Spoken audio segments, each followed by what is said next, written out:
gentlemen, may I have your attention, please?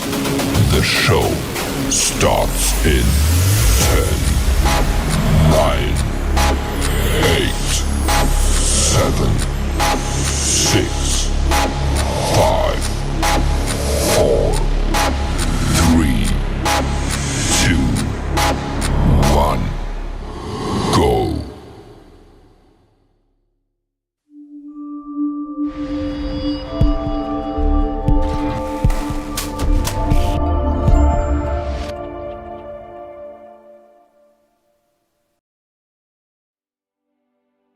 What is an eponym? A person after whom a discovery, invention, or place is named or thought to be named. There are very few eponyms in the hunting industry. A product so popular and so functional, it becomes the act of the product. So how does something become an eponym? It's the best, hands down.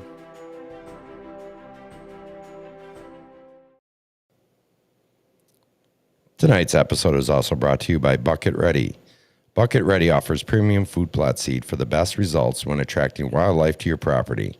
Knowing what deer prefer, when they prefer it, and putting the best seed together for deer in your special hunting spot is what Bucket Ready Performance Food Plot Seed Mixtures is all about. Check them out at bucketready.com.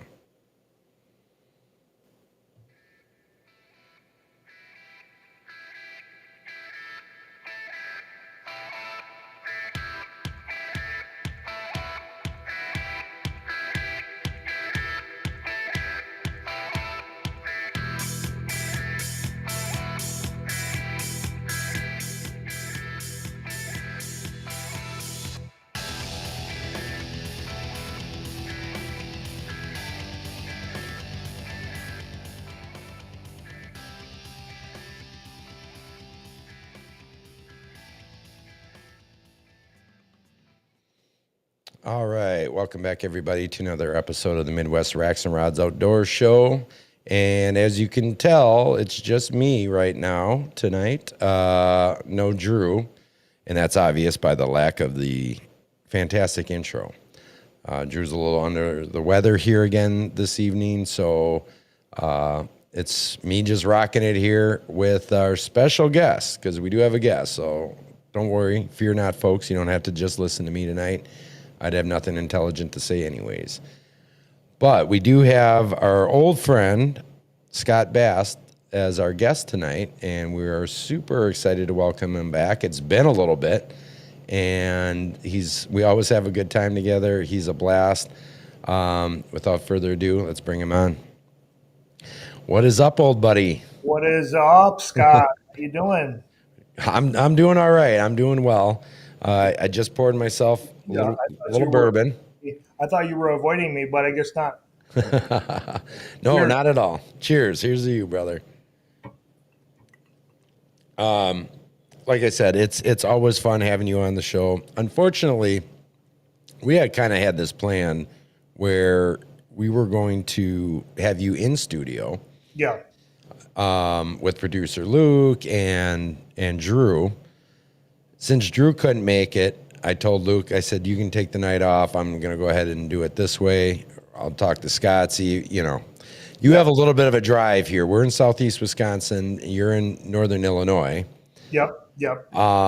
Did you actually look up how long of a drive that would have been for you? Yeah. What's the name of the town that you guys are in again? West Bend. West Bend. I would say that would be about an hour and 10 minutes. Okay. 'Cause I can get to Milwaukee in an hour.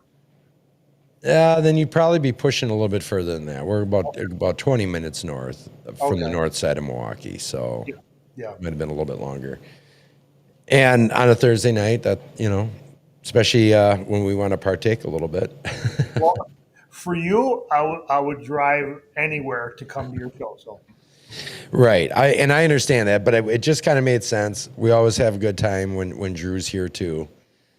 Yeah, and without him being able to make it on the show tonight, it just didn't quite feel right. Back, and then we'll reconvene in your studio.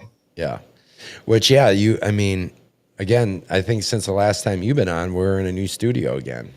I know it looks pretty snazzy. Rumor has it you have like a whole rack of bourbon or something in there. I heard. There is, yeah. It's actually behind the scenes right over there. There is for our guests and mostly for Drew though.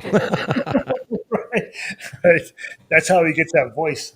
Right, exactly. So I mean, I got mine here. I'm two fisting it here. So this could get crazy here, folks, as it often does. But that's why the outdoor show is on a slant. I thought you might have the Brewer game on in the background, but no. I thought about it, but we're trying to be inclusive to everybody in the Midwest. Even though you're Northern Illinois, you're originally from Two Rivers, Wisconsin. Yeah, no, So I'm all Wisconsin through and through. Brewers fan, Packer fan, Yep. man after my own heart. I love it. In fact, I was going to pull that up actually on my phone here. I had it on, and then I'm like, oh, I have to read some stuff here. Stuff that Drew normally takes care of for me. I usually just like sit back there and let everybody else do the work. Since you've gone international, you can't just talk Wisconsin stuff. You got to include everybody. The only international interactions we get from anti-hunters. So. We don't get a whole lot of interaction from anybody that actually follow us up. Well, I should say national then, at least national. Yeah. A few states anyways. Yeah. But so what's new with you? Last time we had you on the show, you were our premier sponsor with EZ KUT. Yeah. When you were the president of EZ KUT Yeah. products. And since then, well, why don't you fill everybody in? Yeah. I mean, that was a while ago because, some time has passed, but I bought EZ KUT, and then probably about 9 years later, or probably about 8 years later, I sold interest in it to a manufacturing partner in Spain. And then not too long after that, maybe 2.5 years after that, I sold them the whole thing. So, yeah, I mean, I got out of EZ KUT, still heavily vested in the outdoor industry and love the outdoor industry. And but since then, I got recruited back into the insurance world, the commercial insurance world that I was previously in. And my full-time job is with Marsh McLennan Agency. I'm a commercial insurance broker. But I've always stayed connected with all my friends in the outdoors. And one of the earlier reach outs I had was from Ernie and Greg at Tethrd. And they asked me what I thought about helping them design and release some outdoor cutting tools under the Tethrd brand. So I said, yeah, for sure. I'd be glad to help you. And, after my non-compete was over, we released our first product last year at the ATA. And it's called the SABR Saw. I'm hoping that everybody has seen all the hype and, has checked it out on the website and hopefully bought a few. Well, I know people have bought a few because we've sold out twice so far. So I was going to say, I saw recently that the website has indicated that you're back in stock again. Yeah, it's back in stock. And, it was just a phenomenal release. Starting with the ATA, we came out of the box and we won the best new archery accessory award.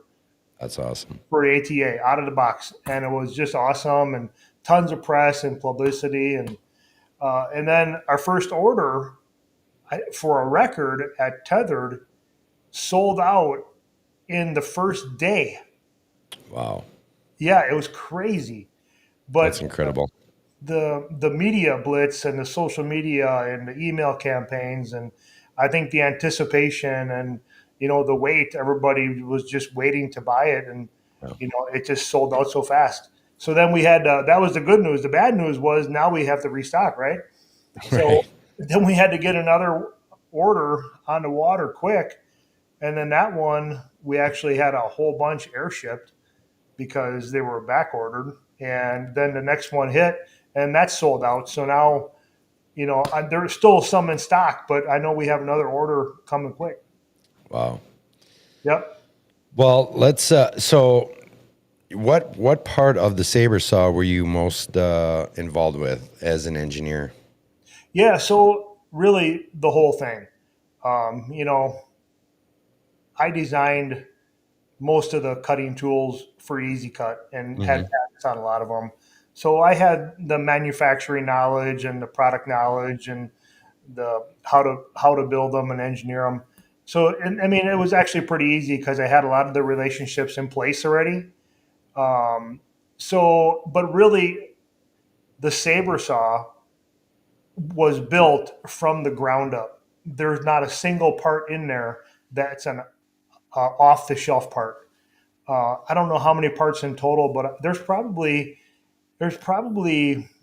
pushing 30, 40 different parts in that saw, all the way from the fasteners to all the molds and the machining and the overgrip and the blade. um, so there's a lot of parts, so there was a lot of engineering. And hats off to the Tethrd team, because they have their own engineer or engineering team. And they were just, I mean, this one in particular, Hunter Armstrong, he was absolutely phenomenal, and he just took the project and ran with it. And Ernie and Greg, they had their hands in it, but it was really between me and Hunter, and then the factory, and we were just cranking out parts and sending back and forth files until we got it right. And then we had our first prototype, and then we had our final prototype, and then we put it to production. And it's a process. I mean, it was probably, I don't know how long of a process it was, but probably well over a year and a half, maybe even 2 years since we had the idea. And then to get a product launched, it takes a while. Yeah, I would absolutely imagine.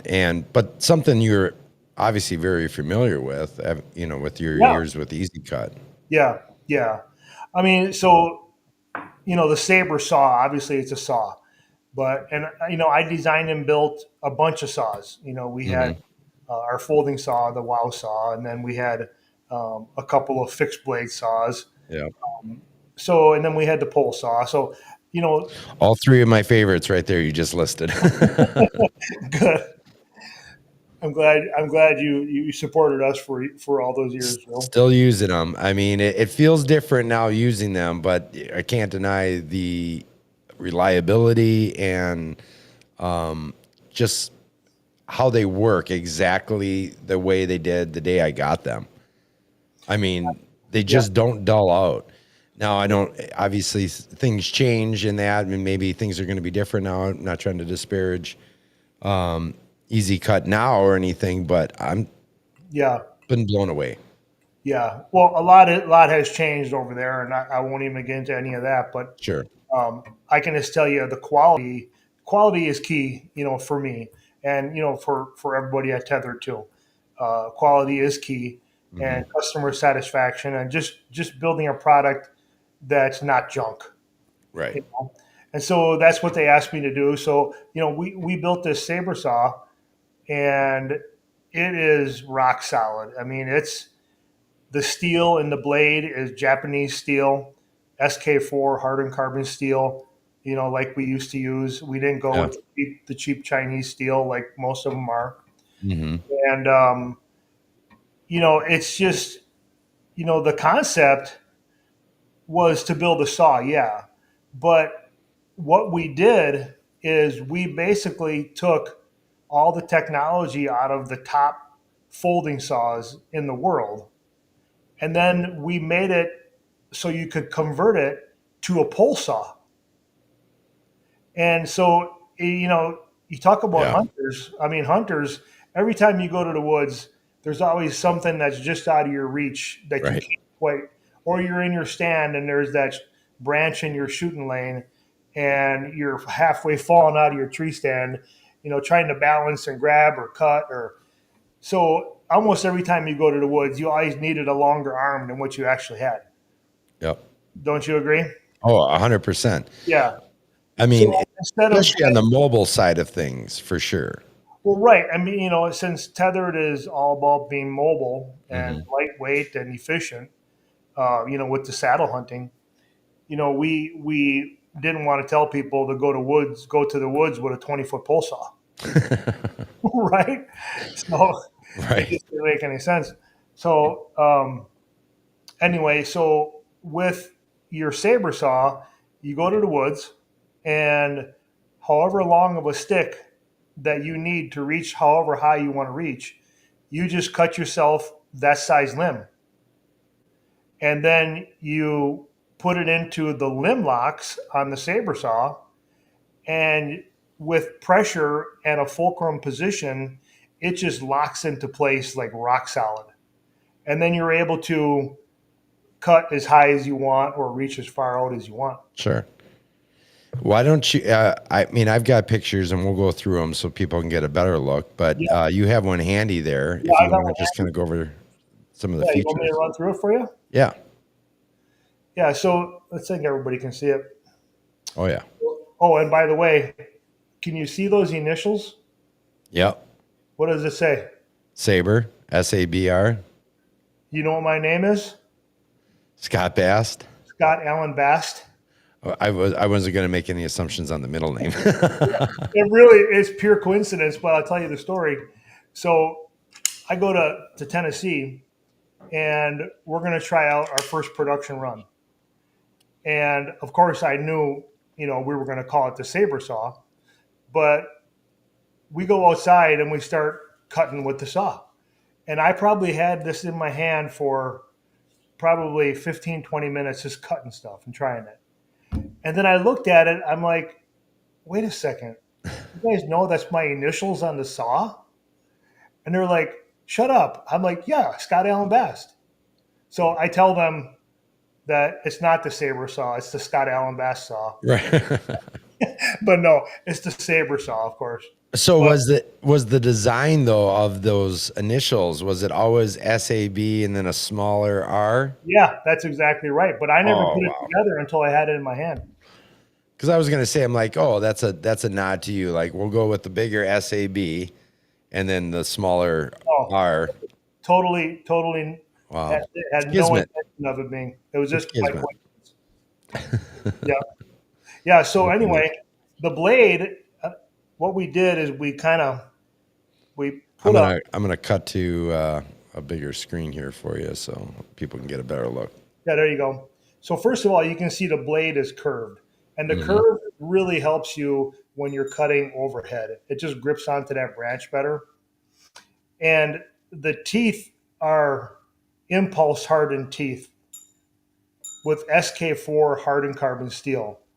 But what we did on this blade, which is an industry first, is we started with that SK4 steel, and then we put a hard chrome finish, which is normally silver.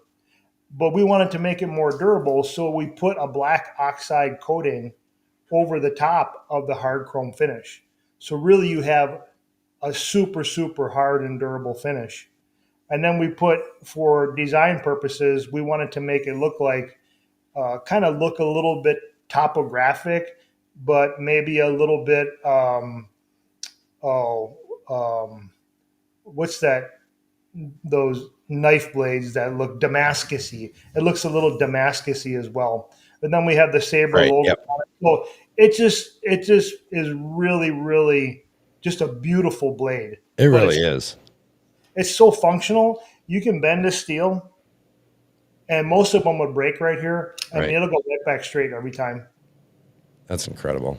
So I mean, it's the highest quality blade that money can buy. It's not a cheap Chinese deal. So it has three positions. It has the first position, which is the most aggressive. And then the second position makes it a little bit easier draw. And then the third position, which I like to put it in when I'm cutting overhead, it just makes the draw a little bit easier and straighter. Right.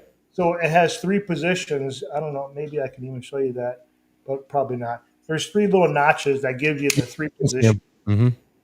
So, but really the feature of this, yeah, it's a folding saw. But if you see these two loops on top, these are called limb locks.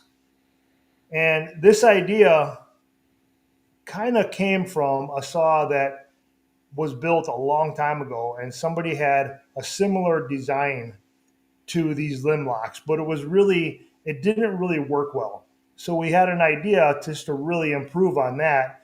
And then these limb locks were, you know, they were engineered to really make that hold onto your saw, and it's not going to come loose when you start cutting. So Sure.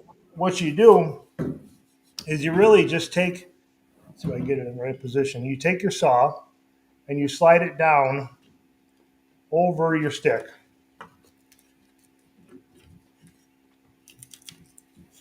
Okay? Yep. So you got it over your stick. And then what I do is I like to take the top limb lock and just hold it in place. And then there's a fulcrum position right below, right here. And then you just squeeze the back end, and that creates a lot of back pressure. And then you take that bottom limb lock and you lock it onto your branch. And there's little teeth on these limb locks that just bite right in, and they're super sharp. So Sure. now you have your SABR saw on your stick, and you can reach however high you want to reach depending on how tall of a stick you cut. Yeah. And when I say it's on there, I mean it's on there. You're not going to move it. Yeah, that's rock solid. And so it really solves a problem that hunters had. And that's what, it's all about is you have a product, yeah, but does it solve or serve a purpose? Solve a problem or serve a purpose. And Yep. that's what this does. So it's rock solid. So you can put this in your backpack. But we also added, I'll show you what this is. We also added something that we call the RAD system. So there's a little button right on the bottom of this. Okay, I was wondering what that was. Yep. Yep. And so you close your saw up, and then you take, let me see, you take this little loop that we created that can go on a belt, or it can go on any RAD system or any backpack. Yep. You just weave it through the RAD system, and then you pull the button open and put your loop in. Now you can hang your saw off of your backpack or your belt. So when you're climbing, then you just pull the button and then you're ready to cut. Wow. Yeah, you guys thought of everything. So it's super mobile, right? But it's friendly to use. You don't have to take your backpack off to get at your saw. Right. And it's just hanging right at your hip, because when you're climbing and Yeah, you can't mess with your backpack. yeah, it's right at your hip. Yeah, it's a beautiful looking saw as well. I mean, everything about it, from everything I've seen and everything you've talked about here, every little thing was thought about with this for sure. Oh yeah, I mean the detail and really the blade and the overlay and the grip and the aesthetics, and I mean it's just a beautiful piece of equipment. The teeth on there, are those similar to like the design that you had with EZ KUT too? Like, Yeah. there's something about the teeth. It's more about the back draw, right? Well, yeah, it's a draw stroke saw. Okay. So it only cuts on the draw. And really, the old school saws were push pull. Yeah. They just were not very efficient. You had to muscle it forward and muscle it back. And With you're a getting draw, and you're getting bends in there on that push Yeah. forward. Everything kind of wants to bind up. Exactly. Yep. And with a draw stroke saw, it's really designed to make a cut twice as fast with half of the effort. Sure. So it just cuts on the draw. So when you move it forward, you can just easily move it forward and then a quick draw back. Yeah. But it doesn't require a lot of muscle, because these teeth, these are an aggressive tooth pattern. It is an aggressive tooth pattern. Like if you look at like a woodworking saw, the teeth are, they're much finer and much smaller. So it is an aggressive tooth pattern. But the blade is also taper ground. And we taper grind these blades so that when you cut, only the teeth are touching. The actual body of the blade never touches because you have that relief because it's thickest at the teeth and then it gets thinner as it goes up. Sure. So only the teeth are touching. So it never binds up, it never heats up, it never rubs. You don't get a bunch of debris built in it. It really clears that debris every time that you draw it. I got to say, the designs you had with EZ KUT, talking about all the little nuances with this particular saw, you did a lot of those same things with EZ KUT. I'm thinking about the curved fixed blade saw. Yeah. What was that one called again? That was the Kamikaze. I think it was. Yeah, the Kamikaze. What do we call that? It was a just the case, 14-inch fixed blade. I think we called it the 240. Just the case for that, right? Where you could put that on your belt loop, you could clip it on, and then it was just a simple. You just push on this little button, but it's not really even a button per se. You're kind of releasing the plastic just enough, and that thing would come out. Put it back in, it's locked in. It's not falling out. Same thing with the pole saw. The button on the end to keep that sheath over the blade. Like, it's just those kinds of things I feel like are way overlooked. How many times if you were using one of these other fiberglass pole saws back in the day that were super heavy, they flexed like crazy, it was push and pull. You'd cut one limb and your shoulders are already smoked. And then the blade's bending, and then what? Now you got to loosen up a wing nut to fold that blade in to store it in the back of your truck. Yeah, or they had those black kind of twisty things. Or that, those they never held, and it was always pulling out. And plus the blades they were just junk. They were just junk blades. They would constantly bind up. Yeah. I can't tell you how many times using those where all of a sudden, here's my pole saw hanging in the tree. Just dangling there because I can't get it now. I can't get it loose, and I'm fighting with this thing forever. No, I know. You solve those problems. I've had it where the one section pulls out from the other section. And that's hanging up in the tree too. Yep. And now you're trying, some of these were multi-use. They had the pruner with the rope and stuff, and you're pulling on that, and the whole thing is just flexed, just garbage, absolutely junk. I can't tell you how much money I wasted, and then I started using your products and just the thought process that you put in, all those little things.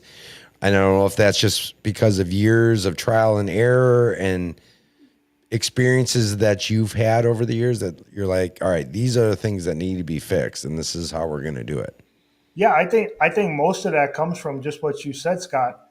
It just comes from, years of going out in the woods or in the field or even in your backyard, or, it's just years of working with a tool that gives you problems, and then your mind just starts going like, I can improve this, I can build something better. And a lot of people have ideas, but it takes a lot of,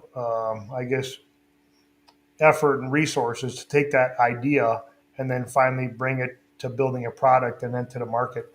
So, we were pretty successful at EZ KUT with that. But the boys at Tethrd, they have it figured out pretty well. Yeah, and it sounds like this product, it's what EZ KUT was once in terms of the quality in this. High quality, yeah. It's all about quality. And that's I know that's an important thing for you. And one of the things that you had talked to me about when you were kind of separating yourself and selling, stepping away from being president, that you didn't want to jeopardize quality, and you didn't want to compromise your feelings about lifetime warranties and things like that. Like, I knew that stuff was really important to you. I mean, my gosh, I broke an EZ KUT blade once. Now, on a wow saw. It was my original one. that I had since 2017, I think. I don't remember how many years, but I used it like a machete, going Yeah, through thick stuff. yeah, I've heard that a lot of times. I knew that it was not the tool's fault. I knew you had to wreck Right. it. I knew you wrecked it. I broke the tip in that, but you took care of me. And then that's actually how we started talking about it. You know, that's how we really, I was like, wow, they really are all about everything that they claim to be. And you took care of me. And then next thing you know, we started having conversations and we partnered up. Yeah, that's what it's all about. I mean, I don't know. I feel strongly that you just don't find good customer service anymore, you know? That's true. It's just, I don't know, it's just really hard to find. And um, I feel like half the stuff that gets made, all the way from like automobiles, I feel like they're building stuff to break nowadays. Right. Do you feel that way too? Yeah, I don't think you're lying at all. I Yeah. definitely think that's the way things are. Outside of a few things, I think generally speaking, especially in, like you said, with automobiles, Yeah. warranty. If you look at the warranties, everything's kind of lined up to be timed out just right. Hot water heaters, like, No, I all know. right, I'm sorry, folks. Like, I know this is a hunting and fishing and outdoor show or whatever, but just look at hot water heaters, for example. Yep. I can't tell you how lucky I've been over the last 15, 20 years where my hot water heater went out within a month of the warranty, meaning that I had a month left on that warranty. Right, which means it was 4 years old. Exactly, Yeah. exactly, 100%. No, you used to get 20 years out of those things. Oh, easily, easily. And you know darn well that they could make them to last if they wanted to. Yeah. But No, we're in a because, disposable world. so It's it's funny cheap and you told that story because I was helping my cousin move a bunch of things out of a house just yesterday, and one of the things that was still in the garage that was still running was my grandma's refrigerator, which was 20 years old when she died 20 years ago. yeah, So that thing has got to be 40 years old and still running. right, right. You don't get a whole lot of time out of many appliances these days. Washers, dryers. It's incredible. Hot water heaters is a big one though for me because I've been in my house now for 18 years. And in that time, I'm on my fourth hot water heater in 18 years. That's ridiculous. It is. It's Well, have you ever noticed what kind of truck do you drive? well, now you're going to put me on the spot here Are because you a Ford guy? I have a Ford F-150. Yes. Somehow I knew it. Well, I have a Ford F-150 too. Okay, so with trucks or just automobiles, Hmm. how do they start falling apart right at 100,000 miles when your powertrain warranty is about to expire? Right. It's like at 104,000, 108,000. Hmm. There's so many stories that like they make them, they engineer these to start falling apart right when your warranty's over. Yeah, I think through their testing, like, all right, this is how much we're going to spend in creating this, and then they're going to do a bunch of testing, and this is about the time that they typically fail. So this is the date that we're going to set, or the mileage, or whatever they're going to do. Yeah. Yeah, it's crazy. Cell phones are the other one. Oh my God. I mean, I think that's almost planned. I feel like Oh yeah. you do these updates and that, and all of a sudden you do another update, and now all of a sudden my phone isn't operating the way it was prior to this update just a day ago. Yeah. It seems designed. It really does. Yeah. In fact, I just had an issue again. I apologize for everybody that we're just talking about random things, but that's sometimes just what we do here. Hey, yeah. So my phone, I have an S22 Ultra, Samsung S22 Ultra, because I like the idea of the stylus that you can use to take pictures with, right? I got the same one right here. Yep. And that's why I've been kind of sticking with that one. It's kind of an obnoxiously large phone to stick in your pocket. It Yeah. looks a little odd. And I swore I was going to switch to a smaller phone. But it has the features and it's got a really nice camera. Probably one of the best ones out there, honestly. So I've got it in an OtterBox case, right? Those are top of the line. Yeah. I have dropped this phone so many times. I've dropped it face down where it's landed completely flat on concrete.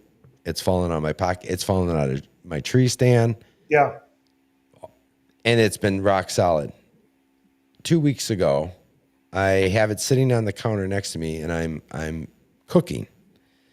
Okay. And I bump over a bottle of Worcestershire wash your sister sauce. Wait, how do you pronounce it? How do you say it? I say Worcestershire. How do you say it? I say Worcestershire. Worcestershire. Yeah.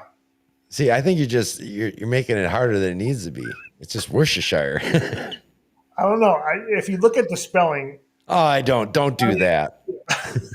but everybody says it. Oh, I know. I know. And there's an actual brand. I think Pepper Belly Pete. Yeah. He's got his own wash your sister sauce and that. And Right. so I often say that as well because that's kind of fun to say. Okay. Sorry. Also Continue. a little weird. Continue. But anyways, Yeah. I think it's the Lee and Pearson, right? And the nice glass bottle. Got a big Yeah, bottle. yeah. It's got the With the paper. picture on the outside. Yeah. I bumped it and it tipped over on my phone and put a huge crack in it. I'm like, you have got to be kidding me. Like I said, all these things I've done to drop this thing out of a tree stand. I've dropped it face down on concrete. A bottle of wash your sister sauce shatters my Wash your screen. sister sauce. But anyways, so Yeah. I have, I have a warranty, not a warranty, but insurance plan. And I decided it's kind of time anyways. It's been 3 years. This phone's paid off. I'm going to get the new S25 Yep, Ultra. Yep. And now that's been sitting there for 2 weeks because I'm like, oh, actually, I need to do an insurance claim on this thing. Because if I trade this thing in with a cracked screen, which they don't care at the end of the day about the cracked screen, if my insurance covers me to get a new screen, all they care is about the precious metals on the inside of this thing, right? Right. But so I'm like, I'm not going to worry about it. Then all of a sudden I'm like, you know what? I should probably look this up. And sure enough, if it's got a cracked screen, you're not going to get full trade-in value for it. Oh, they would have dinged you for it, huh? Right. Yeah. So I end up having to drive 2 days in a row because they were so busy at this place. It's called You Break It, We Fix It. And it's I've seen those. Yeah. I get down there the first day. It takes me 45 minutes to get to the place. Another 20 minutes till I get up in line because you got people coming in like, oh, my phone won't charge anymore. And they bring in 20 chargers. Do you think it's any of my chargers? And they're testing every charger. I'm like, what is going on here? I just need my... Yeah. They're like, well, it'll be about 3.5 hours. I'm like, that's not going to work for me. So I had to go back down the next day. Anyways, long story short, like, it's crazy the way they have things designed these days to kind of fail at a certain point or force you to take out insurance or an extended warranty. Yep. It's all about the money in every aspect in life. Yeah. And quality just... Now, I'm not saying that this phone isn't a quality phone because it survived a lot. In this case, did good work. Yeah. OtterBox, I should maybe call them out and be like, what can you do about a bottle of wash your sister sauce? Right. But yeah, it's refreshing. That was a whole long tangent, but it's really refreshing to see companies like Tethrd and the things that you're doing to continue to put out quality products and then back them up at the same time as you did for all those years with EZ KUT too. Yeah.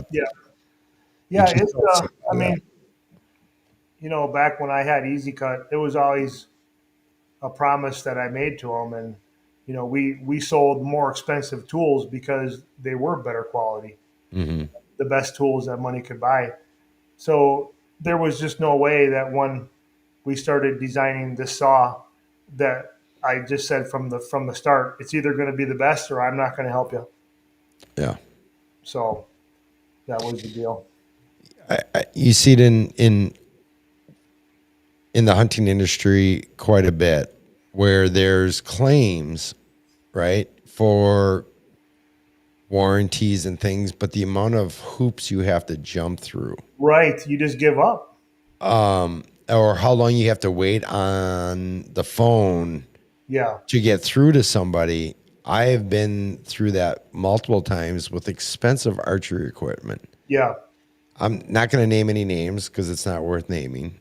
And everybody can probably rattle off something Yeah. that they've dealt with over the years. Yeah. But I've seen it time and time again. It's like, oh, well, there's a warranty with this, or there's a guarantee. Well, what did they say in Tommy Boy? Guarantees only as good as how did it go now? We all know. I think we all remember whatever is like. I can take a dump in a box and put a guarantee on it. What was Tommy Boy selling again? It was like brake pads, right? Brake pads. Yep. And we could probably talk forever about brake pads too. Oh, right. Yeah. They don't last as long either. No, nothing does. No. So yeah, I mean, be wary, folks. Do your due diligence. Check reviews on things. I think that's a big thing. I don't know how do you do reviews? Are you a review guy? Like if you're thinking about buying something, do you go to the reviews? I don't know. I kind of go back and forth on it. I think I do a review when I'm super happy about it and I want to tell the world about it. Sure. And if something just blows me away, I'll do a review. And then converse to that, is that the word converse? The opposite is converse. Conversely, yep. Yeah, conversely. If it's really terrible and it's really bad, then I'll do a review. But anything in the middle, I really kind of it's not worth my time to review something. But yeah, if it's really good or really bad, then I think I'll leave something. But I never trust the reviews though. I don't know. either. It seems like it's too easy to be rigged, and is it a valid purchase or is it a verified purchase? I don't know. I feel like everything is rigged. Yeah, I do definitely look to see if it's a verified purchase. Say I'm looking on Amazon. My first spot I typically go, like let's say something's 4.8 out of 5.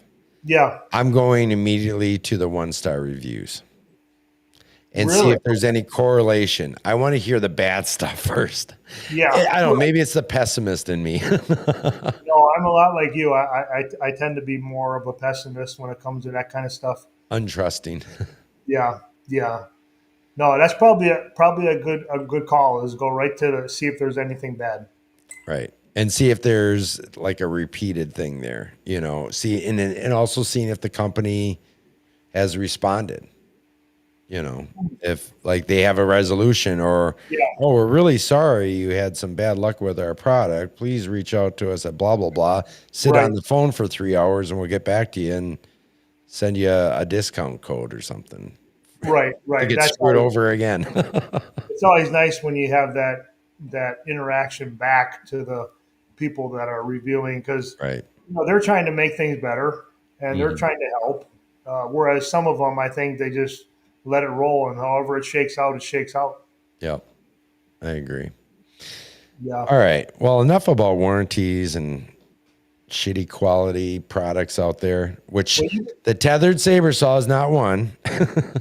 No, it is not. What else is going on? What's going on with horses for you? Horses. Okay, I'll tell you a funny story. So, this is the bad. I'll start off with a bad story, and then it'll get kind of funny. Wait, let me backtrack a little bit here. I just want to know about, have you bought any new Breyer horses models lately? So I have not bought any new. Actually, I've thought about it because I was in Lexington, Kentucky just I don't know. It was maybe just a couple of weeks ago. We were down at the Keeneland races, which is right in Lexington, and my daughter lives down there, and she's into thoroughbreds and horses. But Briarfest that goes on in Lexington. That's a thing, huh? That's a real thing. Is that where Briar is out of? Is that out of Lexington? I don't know where they make them, but Briarfest has always been in Lexington. Okay.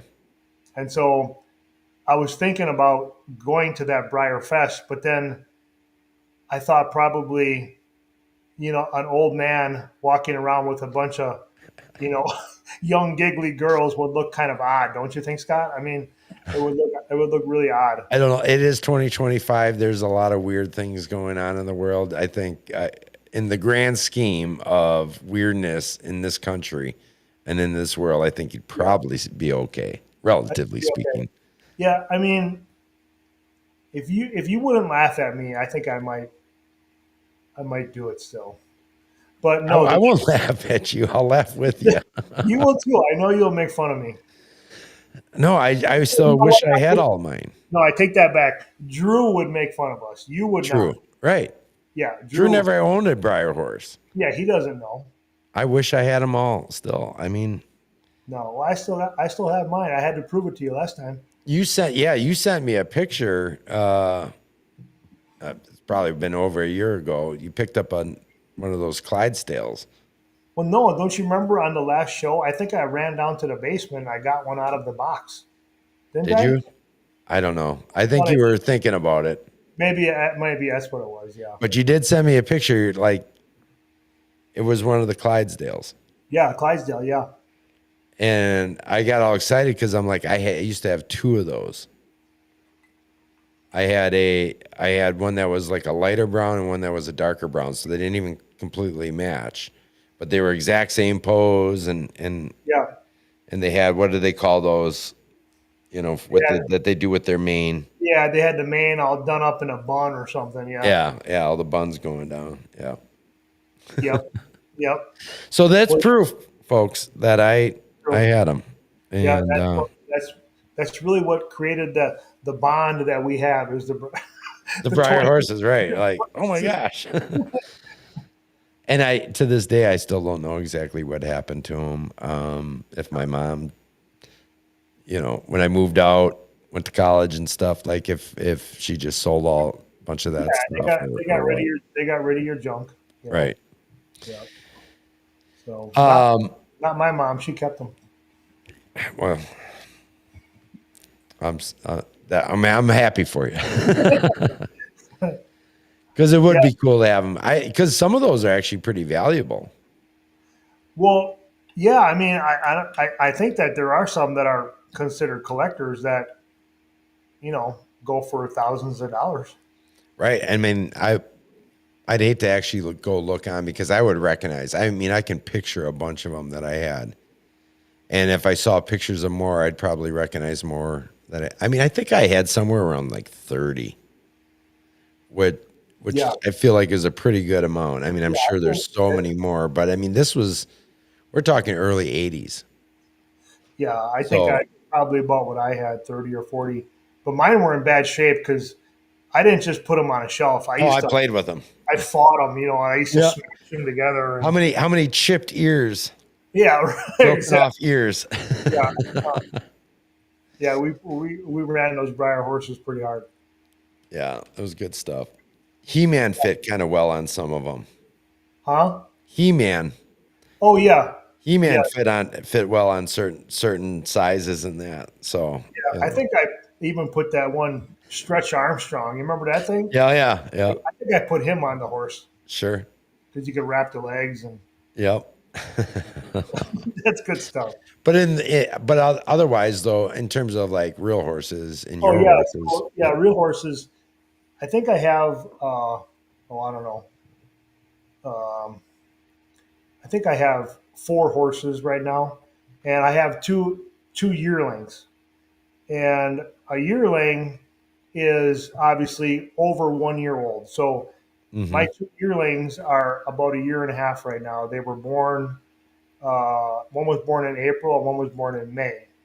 So last year they were weanlings, and then this year they're yearlings. But the story on these two horses is I had my best cowboy mounted shooting horse named Chief. He was about 10, and he was my heart horse, my favorite horse ever. And he died suddenly at about 10 years old of colic.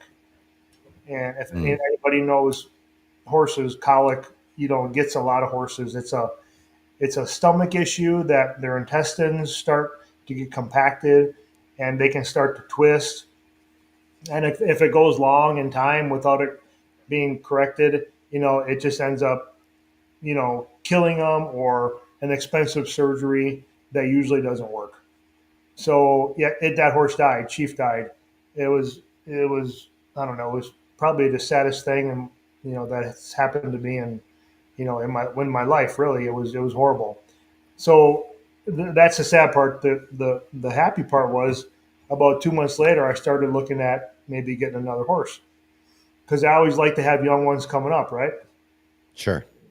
So I started looking at these online horse auctions. And most auctions, if you can go in person, they also have them online.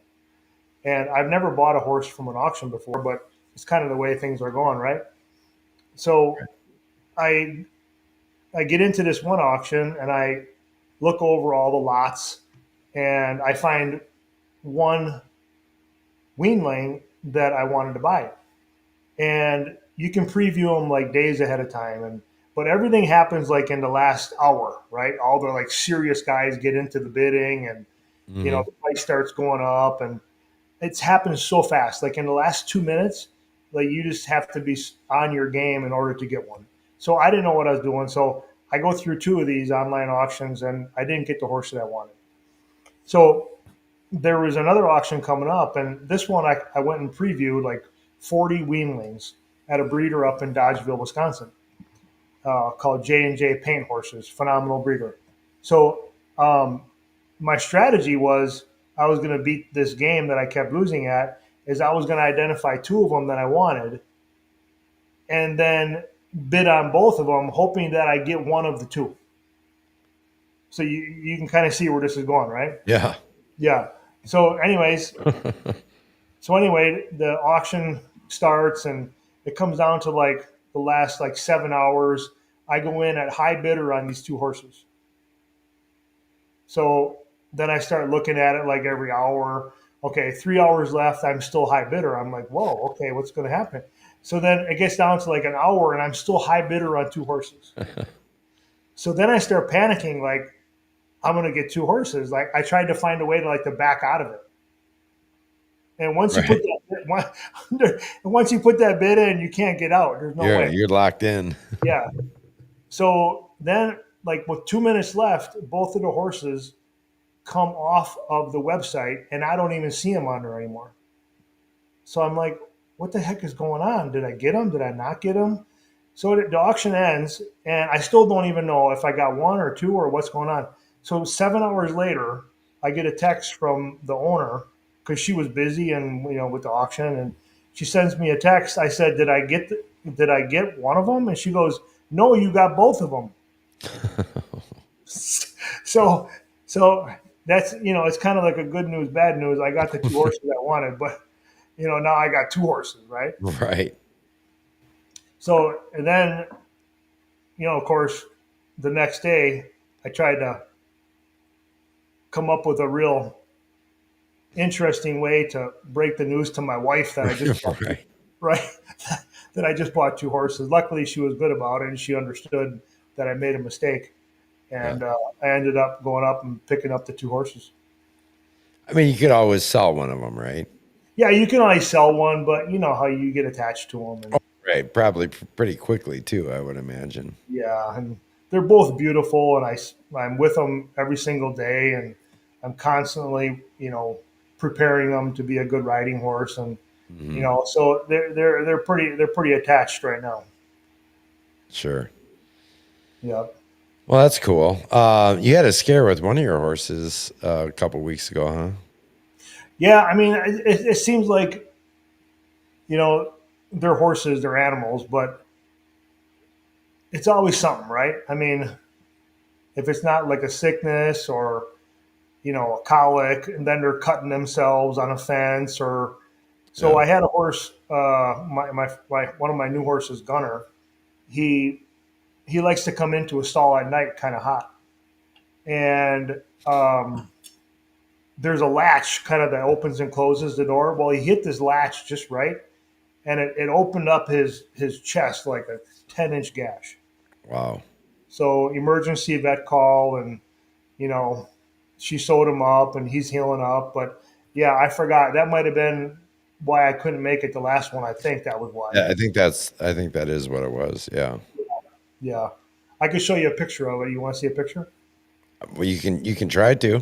Let me see. It was pretty bad. Let's see if I can pull it up quick. But it's amazing these young animals how fast they heal. Um, you would never think that this cut could heal. But let's see here. All right, here we go. Let me see. All right, let's see if you can see it. You see that gash? Oh my God. Yeah. Huh? Holy cow. Yeah. It was deep. You That can see is, it's like a 10-inch gash. I'm going to be Now you demonetized. look at it, just I don't know, a month later, you can hardly see it. Wow. That's a good vet. Good stitch up job. I told the vet that I should have got a discount because she made me hold the lead rope while the horse's head was laying on my shoulder because it was under anesthesia, and then I had to hold the flashlight. Right? Double duty there. It should have been even because of all the work I did. I should have had to pay Right. more. All right, Scott. What else? How have you been out hunting yet this season? Ah, no, not No. yet. I think this weekend I am going to get out though. Yeah.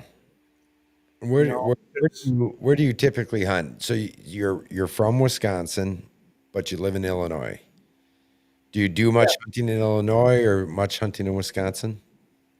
yeah. So I got a bunch of buddies that do hunt in Wisconsin, and I did go up to Crivets. It was a couple weeks ago, and I went up to deer camp. Yeah, I saw that. I remember seeing that post. Yep. Yeah, I went up to deer camp, and we had a good time with my high school buddies.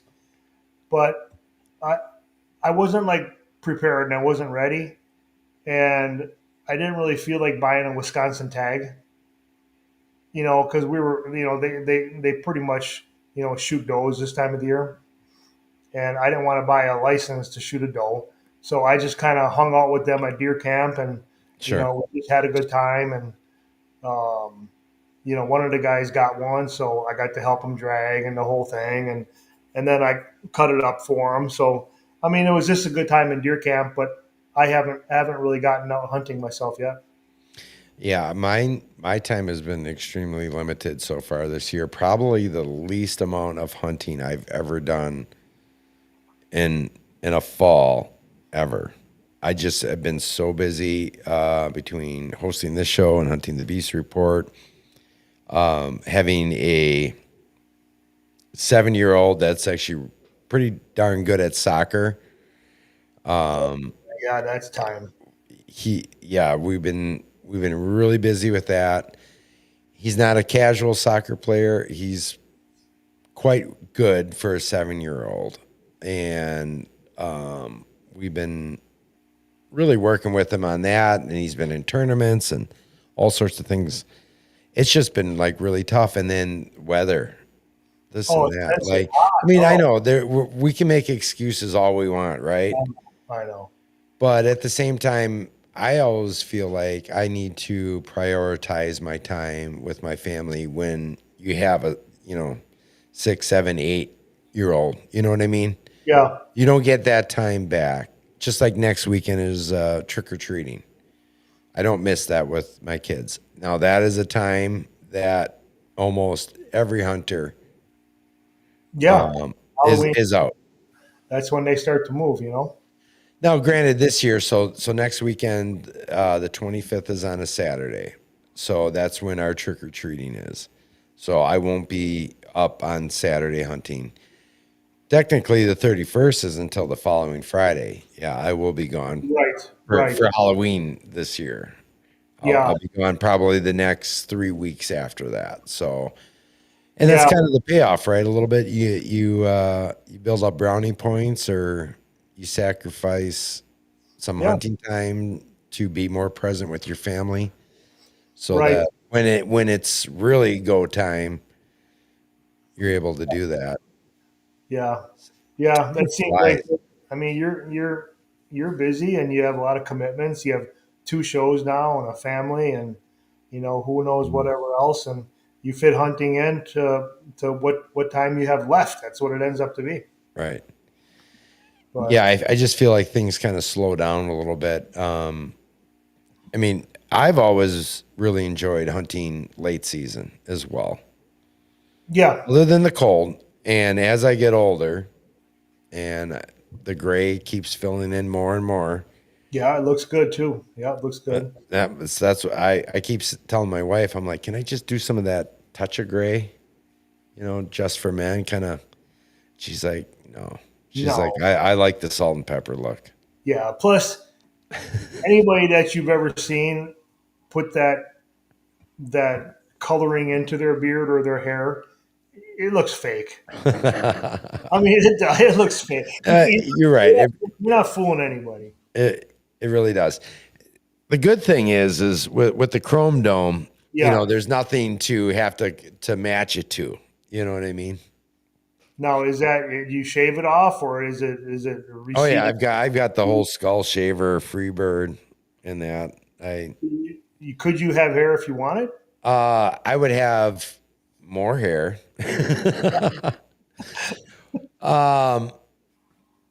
You've seen my brother. Yeah, he's got hair. And he's always had a little bit more. I didn't start going bald like back here, like getting this. And only because you can tell by doing that, right? By shaving, when it starts to grow back, you can kind of get that 5 o'clock shadow thing going on. Yeah. I would say about 5 years ago is because I've been shaving my head now for 30 years. Really? Yeah. I got to a point where when I had hair, I just didn't like the way my hair looked, or I didn't like this, or I didn't like that. And I just started shaving it. Huh. Just myself. And I tell you, if I could have every single dollar I have saved not going to a barber in a pile right now. Yeah. And not piss it away on something else, on bourbon, or use hunting equipment that I thought was going to get me the biggest buck ever, and the latest, greatest pixie dust, as they say. Right. You mean it didn't? It didn't actually work? No, it didn't. No, I mean, you see what's behind me. I got decent bucks, but because a guy can get caught up in that. But if I had every one of those dollars, boy, I could probably buy a brand new truck right now instead of driving around a 2019. Well, since we're being honest about hair right now. Is it a tube?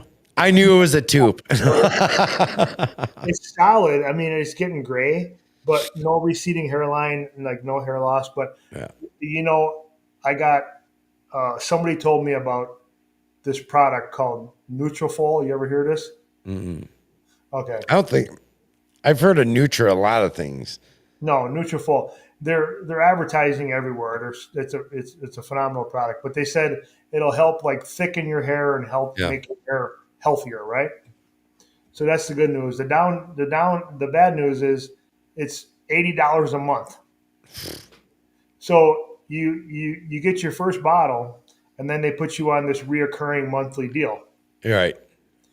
And the stuff works. I mean, within like a couple weeks, you're seeing, I saw like a commercial for this stuff, but seriously, I saw like new hair growth and you could feel it getting thicker. And I mean, even the barber was saying, dude, what are you doing? I'm like, well, I'm starting to take this Nutrafol. And he goes, you got new hair growth all over the place. Wow. Yeah. So the stuff works, but it's $80 a month.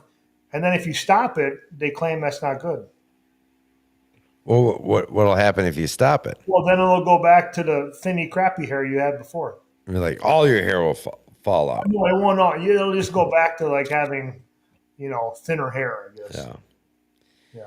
Yeah. Honestly, not to toot my own horn, but I have a pretty good chrome dome.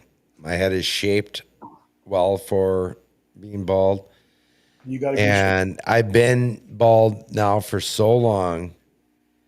I don't think my wife would want me any other way. Like, I don't think she's only known me as being bald, right? Or as having a shaved head.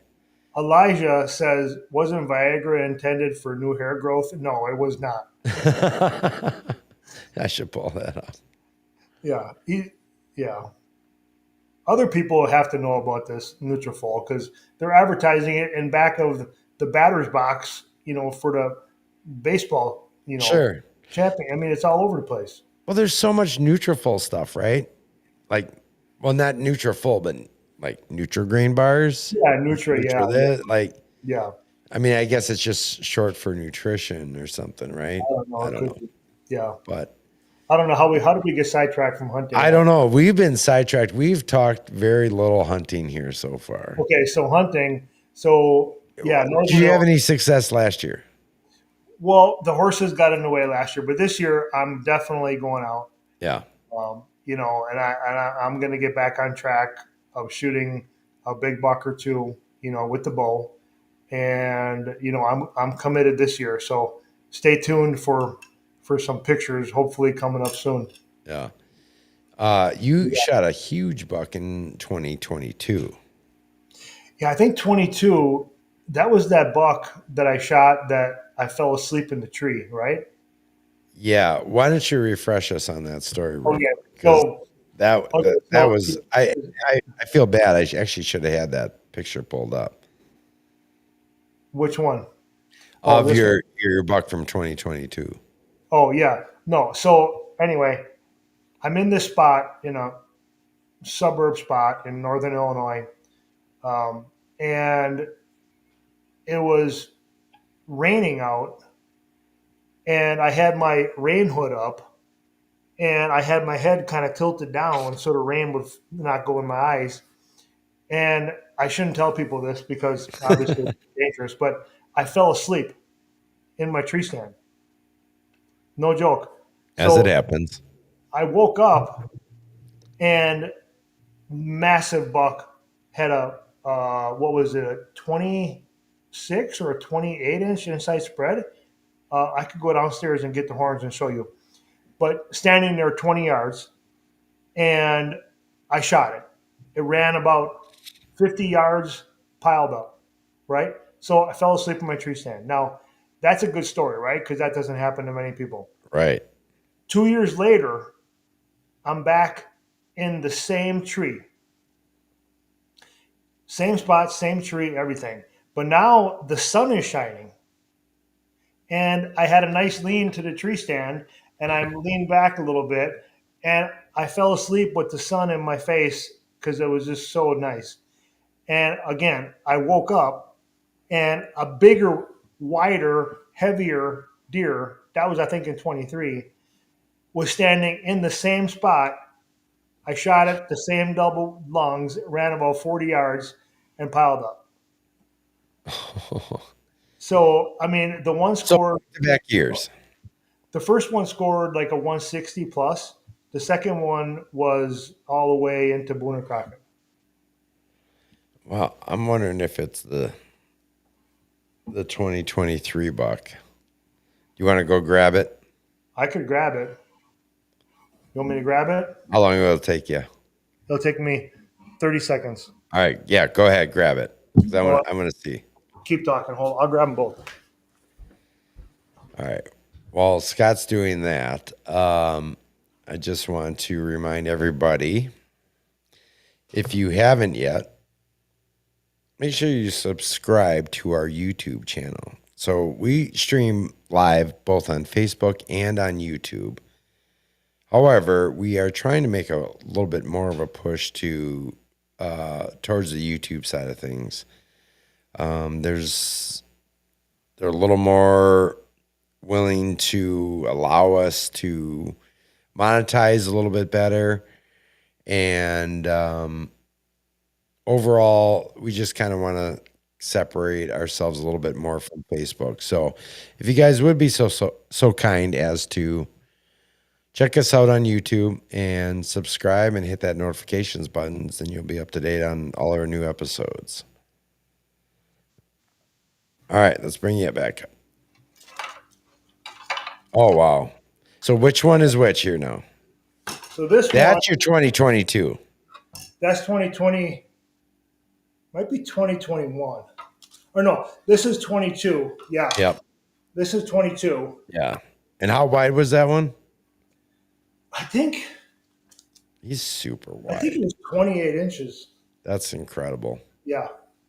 And to have that much time length Yeah, look at and the wraparound. Yeah. So that's that one. And then 2 years later, Wow.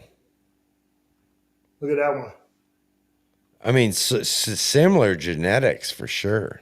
Look at this main beam. Right. And how far it wraps around Crazy. in each tine length. Yeah. And you got a little kicker off the G2 on his left side. Yeah, there's some trash right here. Oh, there's a couple little kickers. Yeah. Yep. He was kind of splitting on his G3 there, it looked like. What did that one age at? Do you recall? Oh, I don't know. I think both of these deer are not super old. They just don't have a ton of mass at the base. I don't know. My guess is probably they're 4.5. Wow. That's some serious genetics right there for a 4.5-year-old buck for sure. So if you want to shoot big deer, just fall asleep in your tree, right? Yeah, I guess. And I have plenty of times, but I've never shot anything that big. Yeah, you know how when you wake up quick and Yeah, you that gotta- startle wake. yeah, like shake off your cobwebs. Yeah. Yeah, that's what it was. Where you're almost like for a split second, not even a full second, you're like, where am I? Well, yeah, it kind of, and then you can't really believe your eyes. And Right. the other part of the story on the second deer is I shot it, and then I had to go back to my truck. And when I was going back to the truck, the person that owned the property happened to be a lady. She comes out and says, "Did you get anything?" And I and I Did said, you catch one? "Yeah, I caught." She said, "Did you catch one?" Yeah, exactly. And I said, "Yeah, I got a big one." And she goes, "I'll come help you drag it out." I'm like, "No, you don't need to." So she comes out of the house and she's got flip flops on, and she's got like leggings on, and she's like, "I'm like, are you sure you want to? I mean, it's nasty. I mean, it's." And she goes, "Yeah, don't worry, my daddy didn't raise no sissy." Okay. So she comes down All right. to the woods, and we're going through some thick stuff dragging this deer out, and she got those leggings so full of burrs. I mean, I said, "I told you it was nasty," and she's like, "My daddy didn't raise no sissy." So not only did I fall asleep and shoot a deer, but then the neighbor helps you drag it out.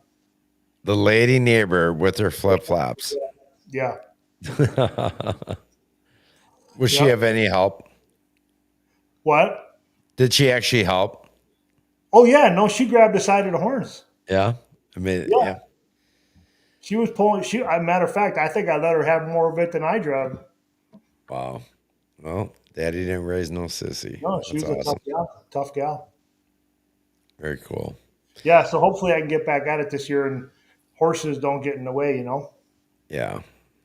I gotta be honest. I don't have any giants on camera this year by any means. I mean, and not even giants. Like, I got nothing close to Booner on camera. But there are some decent bucks. I actually passed up a halfway decent one opening morning Oh, you of did? archery season here in Wisconsin. Wow. Easily a 3.5, probably a 4.5-year-old, just based on the body size. Just didn't carry the mass as much as I liked. I mean, the rack was good.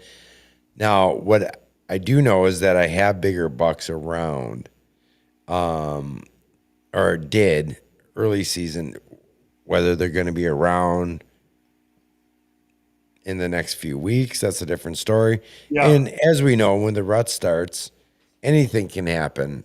You'll get bucks that you on camera and showing up that you never seen before. For example, how much interaction have you had with those two bucks that you just showed me in terms of camera pictures? Yeah. So I don't really run a lot of cameras, but I saw the first deer once before. So I One was, from 2021 or 22? yeah, That one? the first deer, I think it was 22 when I fell asleep with the rain. Mhm. I saw him, so I was hunting him. I was after it specifically, but the way it happened, of course, it was way too easy. But the second one, I had no idea. But the areas that I hunt in northern Illinois, it's all suburban hunting, and Mhm. you don't have big lots of woods. You don't have 100 acres, 80 acres, whatever. It's kind of, you have your little 10-acre spot, and you really can't put food plots in. So Right. the cameras, okay, you're going to hunt that spot anyway, whether you got deer on camera or not, because you just don't have that many spots, and it's only 10 acres, 15 acres. So, Yeah. whatever's going to be there is going to be there, right? So, I don't run a ton of cameras, but in the northern Illinois area, what makes it fantastic hunting is there's no gun hunting allowed. In Northern. Yeah, there's three counties. There's Lake County, Cook, and then DuPage. I think it's DuPage that they don't allow gun hunting, just bow. Okay. So all the little bucks, they don't get shot up like in the Sure. Wisconsin, you know. Yeah. So if you got a spot and you have deer, well, there's likely going to be some big ones because all they do is grow. Yeah. That's a good point. Yeah. How many years have you been down there now? Uh, I think it's 30 plus because I think I've been married for 30, 32 years. Yeah. So 30 plus. And when I first moved down here from Wisconsin, of course, it was, you know, it was just, in my mind, it was the worst mistake I could ever make is from Wisconsin to Illinois, right? And I thought all my hunting, all my fishing was going to be over. And, I didn't know they even had deer in Illinois. So the first year I moved down here, I shot my first Pope and Young deer. And I'm like, oh, okay, this could be something, this Yeah. Illinois. So I shot my first Pope and Young deer. I don't know, it was probably 30 plus years ago. Was that on public or private? No, all private. Yeah, there's not really that any public land around here that you can. Public is, yeah, it's few and far between. For Yeah, sure. there's not much.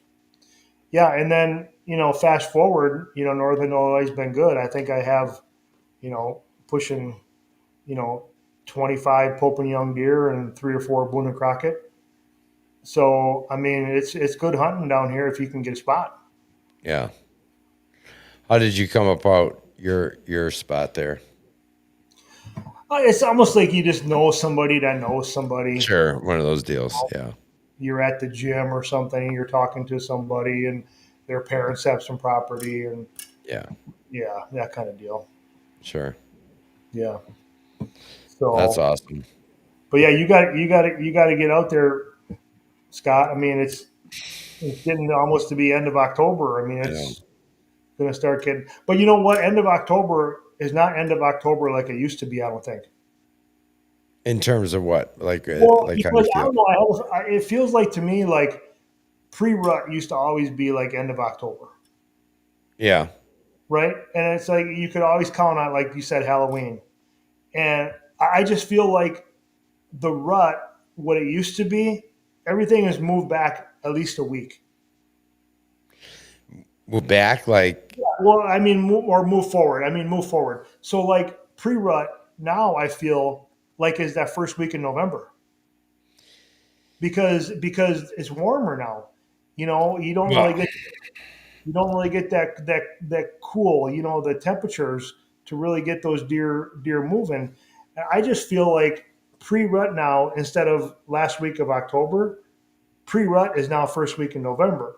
And then like I feel like the full rut doesn't even get cooking until the second or third week in November when it used to be the first week in November. all right. So it's that you bring up a really interesting topic there, because there is a lot of studies that show that November 6th, 7th, and 8th Yeah, I here in know. the upper Midwest is historically where you're going to have bucks daylighting the most, right? Yeah. I don't think that, from everything that I've read, temperature has a lot to do with it, because bucks are going to do what they're going to do because of the fact that does are coming into estrus at the same time each and every year. Yeah, I agree. And it has to do with the amount of daylight hours. And that hasn't changed. Yeah. And this particular, like, so far this fall, and I imagine it's even warmer down by you, like, it hasn't hardly even felt like October yet. Yeah, I know. I know. I mean, there's been a few days mixed in, but I mean, heck, today up here in southeast Wisconsin, north of Milwaukee, we had a daytime high of 68 degrees, and we're mid-October. We haven't had a frost here yet. No, no. Scott, I mean, okay, growing up in Wisconsin, you could always count on the first frost by the time the bowl opener, like mid September. Yeah, close. Yeah, very close to it. Yeah, Because most years. you wanted the mosquitoes killed before that bowl opener middle of September. Yeah. No, there's been plenty of times where we've had a frost. It might be a light frost in Yeah. September. We have not had a frost here. No. I mean, maybe northern Wisconsin has, but Yeah, they have, yeah. it's been a weird fall. I mean, Well, honestly, it really has. it's like that though every year. That's why I say, you know, the deer are definitely, you know, capable and willing to breed the same as what it was years ago. You know, Right. they're in estrus, you know, They're in a cycle. but because of the warm weather, you're just not getting the movement. And so that's why I say it's pushed back because you're just waiting for it to get a little cooler to get that activity. Well, I mean, even last week, right? The temperatures dropped a little bit compared to how abnormally warm it was. And everybody's like, "Oh, this cold front, here we go." I'm like, "This is not a cold front.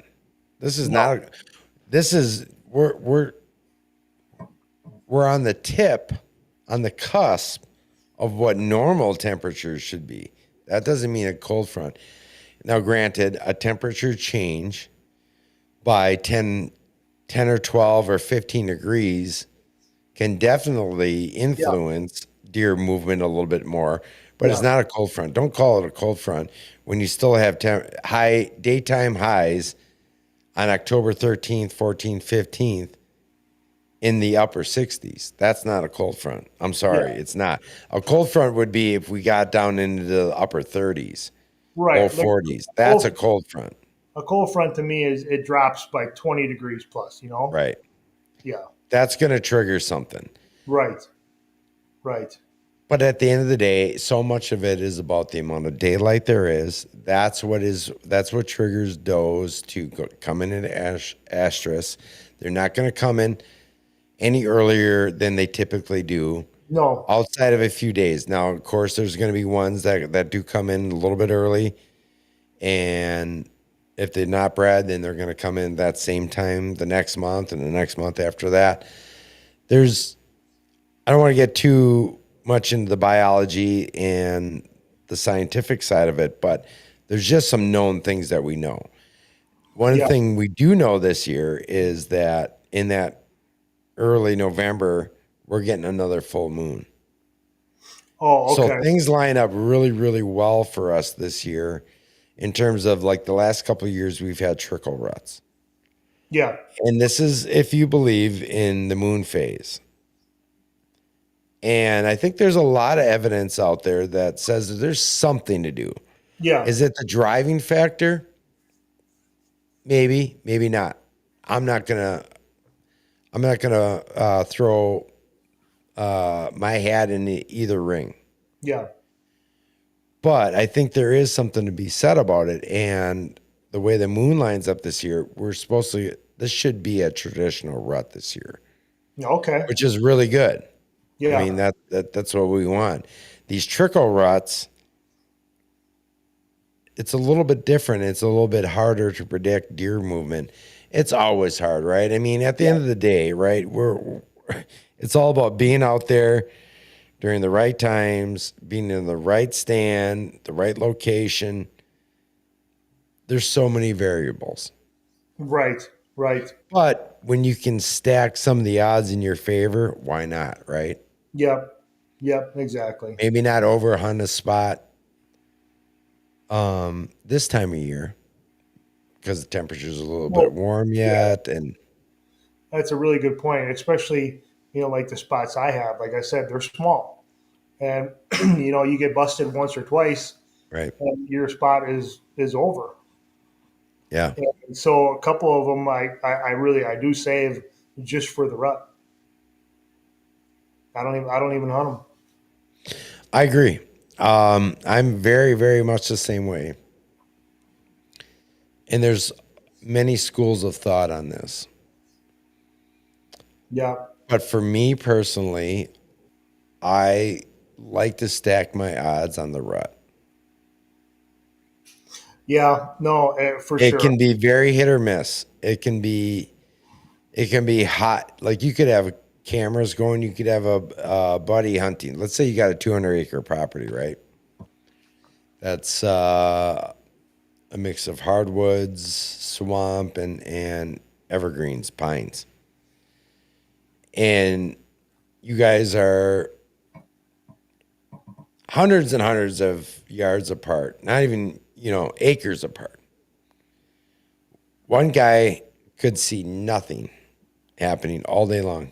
Yeah. Hardly see a deer. And the other guy's like, man, it is banging over here.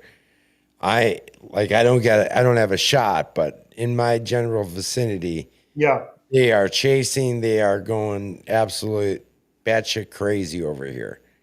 And the other guy's like, and if it wasn't for the other one, the one that isn't seeing anything, you'd be like, well, the rut's not happening. Yeah. Nothing's happening. Like it hasn't started yet. Just because you're not seeing it or it's not showing up right in front of your camera, deer avoid cameras all the time inadvertently. Yeah. For sure. So that doesn't mean it's not happening somewhere on your property. The other thing about, there's to your point, there's one celebrity, I won't name his name, but he's always on, social media or his podcast or whatever, going live. And he's just sitting in his house in his chair, telling everybody what his cameras are showing. Yeah. And so he's translating that by telling everybody that there's no deer moving, you might as well not go out. Right. So, like you said, it could be 5 miles away. It can be completely different. It could be could be a couple 100 yards away from where you're sitting, and you don't see it happening. Yeah, but he's sitting in his house looking at all his cameras. The other thing about cameras is they don't show what's in back of that camera, just what's in front of it. Right. So there could be deer moving. It's 50-50 whether they go in front of that camera or not. Right. So just because you got cameras and the cameras aren't showing anything, I don't know. I mean, it's definitely an indicator and it's a really good tool, but it doesn't mean that you shouldn't go out hunting, right? Oh, I agree. I'll take opening day, for example, of Wisconsin archery season here. I had no less than 9 deer right in front of my stand. Yeah. One potential shooter, maybe two, but I passed just knowing what I know is in the area. But I go to look at my cell cams of, and I'm talking hours of Yeah. deer in front of me Yeah. between Saturday and Sunday. And that I have two pictures, Right. one of the does and one of the bucks. Right. That goes to my point. That's right at that's no, it's not like under, it's not on the tree I'm on. It's just in that area, Yeah. like a stone's throw away from my stand. Yeah. But I had all this action right underneath my stand. Yep. But I have two pictures from all those encounters. I have more on my phone from me videoing and on my Right. video cameras Right. of bucks and that. Like that just goes to show you can't put all your trust No. unless you, because you can't put a camera on every tree Right. unless unless you only have a dozen trees on your property. Good luck with that. Deer are going to miss that. They're going to move around it, not intentionally.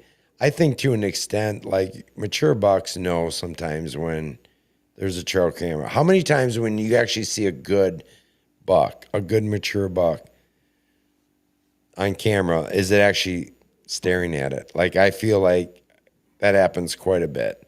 Right. Right. I agree. Where they're looking at the camera. I'm like getting a picture of them. They're like staring at it. Like they know Yeah. Somehow I don't know. They smell the those smell cats. of you putting it up, or Yeah. Yeah. it puts off like an electromagnetic field Yeah. It's something going on there because frequency. they know they're there. Right. Yeah. Elijah has got a lot of comments. He's 100% on board with me. I like that. Yeah. Yeah. I actually just showed it. Oh, I missed this one here. What do we? Everybody's got their Okay, let's different see what views. this one says here. Elijah says, Iowa on a consistent basis for a week or two for lows in the 30s. That's cool enough for the deer to run harder and longer. What you don't want come end of October. Wait, now I can't see it all. That's too much. Yeah. Come end of End of October. October, November is have 70s, That's the lows one. in the 50s. Yeah. That just shuts everything down. You know, because those deer, I mean, they have their full winter coats on. Right, I mean, right now they have their winter coats on, Right. and when it starts getting warm, you can imagine putting a snowmobile suit on and go walk around the woods and see how you Mhm. like it. You know, and that's why I just think that the rut kind of is pushed back because of the warmer temperature we've had. Wait a second, you got a refill? I do. Mine's almost gone. But yeah, So, I yeah. agree with that. I Scott, agree. you want to put a little, you want to get a little bet going, and what that'll do is that'll make us both go hunting more. Yeah. What are you thinking? I don't know. What about steak dinner uh, on the biggest buck?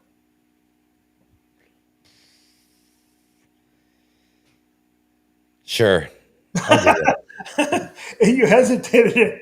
I do because I don't know that my cameras are showing me much to give me a whole lot of hope here, but Well, I don't know. You got all these connections. I would have a steak dinner with you anyway. So Well, see, that's I think why you hesitated because you're like, I'll have a steak dinner anyway, but I got to lose a bet.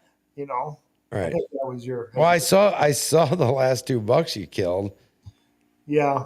Yeah. Yeah, that's it's risky business, but I'm willing Okay, to do it. I'll make it better. I'll make it better. I'll spot you 20 inches. Oh, I'll okay. spot you 20 inches. Who's gonna do the scoring? Well, you have one of your people. You got all these. You got all I have the hookup. you got all the people up there. Yeah, you can. I'll get Cameron Coble in and score our bucks. Yeah, we'll bring somebody in. You know, All right. he'll be your guy. All right, bet. Steak dinner. Yep. Steak dinner. Sounds good to me. We'll meet halfway. No, you're gonna come up. If I lose, you're coming up to my place, and I will grill you. You got good steak in West Bend? Oh yeah, we got. It's come on. It's Wisconsin. I know. Well, what am I talking about? There's good beef all over the place up here, man. You know this. Yeah, it's true. That's a good point. Yeah. Elijah also. Everybody, write it down. All right, mark it. Slate that shit. Yep. Elijah said, 100% on board with. Oh, that's the same one. This is the one I wanted to show. Yeah. We rarely have snow rifle season anymore, and that is no lie, too. I mean, dude, rifle season, you were always waist high in snow. Yeah. You never tracked a deer without snow years ago. Right. I can't tell you how many times that I have been walking out to my stand in late October with a dusting of snow, maybe an inch of snow on the ground, right? Yeah. First week in November, and be like, I kind of feel like I should be carrying my rifle out. And then come gun season, a couple weeks later, and it's like 50 degrees out when I'm walking out in the morning. I'm like, I feel weird carrying a rifle out to my stand. I should be carrying a bow because it's that warm. It's just like Christmas, and we never used to have Christmas without snow. Right. Now we have gun season without snow.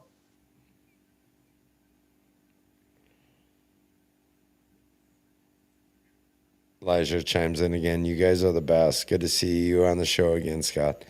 Well, thank you. I am the host of the show. Oh, wait, you meant Scott Bast. You meant me. Oh, crap. No, this is a great time of year, though, isn't it? I mean, this is what we wait for all year long. Yeah, especially this time of the year. It is. I don't know. Do you sometimes start a season off and you don't quite have like the feeling of excitement for the season? Do you ever, or are you always pumped up? I used to always be pumped up. Yeah. And I'm still pumped up, but I'm not as super pumped up. Yeah, I don't as I used to be. There has been a shift. I'm kind of the same way. I still get pumped up for hunting, but it kind of goes like in waves. Like one year I'll be super pumped up, and the next year I'm struggling like to get into it in the beginning of the season. Yeah, I think I don't know what it is. I think for me, it has a lot to do with outside of responsibilities. Maybe that's what it is. Yeah, you just know you can't go, so you're not getting pumped up. Right. You want to go, and you want to. I used to be a guy like more hours in the stand meant everything. Right. Yeah. Now over the last, I don't know, maybe 6-7 years, I pick a little more picky and choosy about when I go. Like conditions need to be right. I don't need to just be in the stand for the sake of being in stand. Right. And I think there's some hunters that are like more time in the stand equals better chances. Yeah. But I disagree. I think you need to pick and choose the right winds, the right conditions, the right times. Like be a little more selective. Now, if you're hunting public land, right? Yeah, that's Xanadu. Right. So it doesn't really matter. Get after it. Wait. If you are hunting a private, what's that? Xanadu? Yeah. What does that mean? Look it up. What? You remember Xanadu? Wait, I remember. I the word I recognize, but you're throwing these big words at me. I'm not sure what it meant. Xanadu, like kind of meaning like it's kind of a free for all. Like a dreamland kind of? Right. Yeah. It's just a free for all. Oh, okay. Yeah. So wasn't there there was a song Xanadu? Yeah, I think there was. Was it ABBA? Right, Xanadu. I mean, don't make me sing it, but I think I remember that. It's all coming back to me. I'm Yeah, sorry, I got you off track, but you threw something at me that I just had to. I'm looking. All right, You're Xanadu. looking it up. Elijah will know.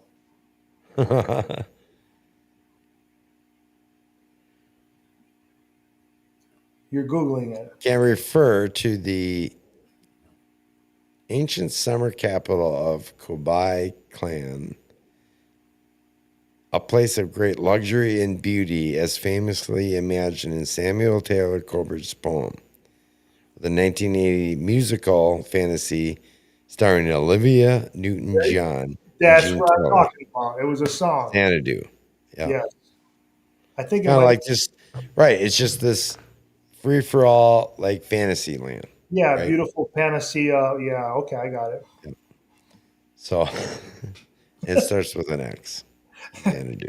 Sorry, that's my AD&D kicking in. I couldn't Oh, that's okay. That's all I right. couldn't focus on your story. But I don't know where was I at? I You got a were talking picture. about public land hunting. Right. So anything can go out there. Like it's a free for all. Yeah, so you You got have there's so many acres and so many miles and of land. Now, if you're hunting a smaller piece, a 40, 80, 100, 200, whatever, you have to be far more careful about your entrance and exits and your stand locations, yeah, which is always perplexing to me because I've done plenty of public land hunting. That's where I cut my teeth. I spent yeah. plenty of So, years, and I still have when I go out of state. But to be overly cautious about hunting certain spots or over hunting the spot, how do you know that on public land that somebody hasn't been here in the same spot like 2 days earlier right, right. or even walked through here? Yeah, I just that's always very, very perplexing to me as far as leaving scent behind and like, am I wasting my time hunting the spot, having no idea if somebody else has been here? yeah, yeah. Well, sometimes it's just a matter of it's what you have to hunt, so you just hunt it. Hmm. Like when I was a kid, like you said, it was almost all public land hunting because that's what you had. You didn't have Right. neighbors or family or any means to hunt any kind of private property. You just hunted public land. But I think you learn and become a much better hunter having to have hunted public land Right. because you got to be super crafty because of all that crap you talked about. Yeah. Yeah. And You're up against, you're not just hunting a big buck. You're fighting up against yeah, access points, other hunters. oh yeah, other hunters, yeah, for sure. So Yeah, I guess with that said, we're we're closing in on an hour and 45 minutes here. oh really? Okay, yeah, time flies. Let's real quick recap the SABR Saw. Where can people find it? I'm gonna pull this Yeah, up again. so it's for sale at a lot of the large retailers. It is Like okay. yeah, Cabela's, Bass Pro, Shields. A lot of them have it. Whether they have them in stock, at the time they go there, that's always a question. But for sure you can get it right on the website. Um, you know, tethrd.com, Yep. Tethrd, I think I said it right. Yep. But I think you did. so you can always get it there. But we do have it in distribution to a lot of the, medium to big box in the outdoor segment. So, look for it at your local retailer, but, definitely you can pick it up off the website. Awesome. Yeah. Yeah, it's a fantastic product. Can't wait to get my hands on one. Well, I'll send you one. Okay. I'll send you one. And that way you'll have to show it the next time you get in your tree stand, because I know you're going to you're going to be trying to beat me now. Right. We have a gentleman's bet. Well, it's actually a little bit further than that. No, it's a stake bet. So Yeah, it's for real. all right. 20 points I'm spotting you. All right. Cheers, brother. Cheers. Yeah, thanks for having me on the show.